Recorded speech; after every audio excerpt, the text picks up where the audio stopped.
بسم اللہ الرحمن الرحیم۔ السلام علیکم ورحمۃ اللہ وبرکاتہ۔ کفالت کی تبدیلی کفیل کی اجازت کے بغیر کن حالتوں میں؟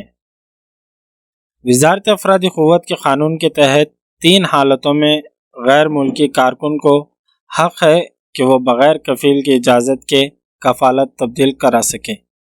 قانون کے مطابق اگر کارکن کا ورک پرمٹ اور اقامہ تجدید نہ کرا گیا ہو، اگر کارکن کو مسلسل 3 ماہ تک تنخواہ نہ ادا کی گئی ہو، اور تیسرا اہم نقطہ وہ یہ ہے کہ اگر کارکن کا غلط حروف فائل کیا گیا ہو، اس صورت میں بغیر اجازت کے کفالت تبدیل کی جا سکتی ہے۔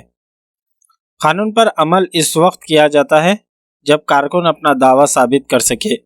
جہاں تک اقامے کی عدم تجدید کی بات ہے تو وہ خلاف ورزی کی صورت میں آسانی سے ثابت کی جا سکتی ہے، جبکہ دوسرے نقطے میں جس میں 3 ماہ تک تنخواہ کی عدم ادائیگی کا ذکر ہے، اس کے لیے بینک اسٹیٹمنٹ درکار ہوگا جس کے ذریعے یہ ثابت کیا جائے کہ تنخواہ کب سے نہیں ملی۔ تاہم حروف فائل ہونے کی صورت میں یہ امر نسبتاً مشکل ہوتا ہے، تاہم اس کے لیے حاضری رجسٹر پیش کرنے کا مطالبہ کیا جا سکتا ہے۔ اس کے علاوہ تنخواہ کی بیلنس شیٹ بھی اس کے لیے ثبوت کے طور پر پیش کی جا سکتی ہے۔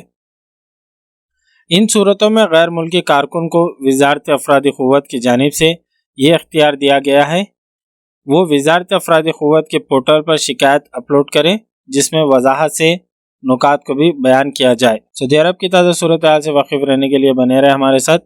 ویڈیو کو لائک کریں، دوستوں کے ساتھ شیئر کریں، اپنا رشتہ داروں کا خیال رکھیں۔ جزاک اللہ خیر۔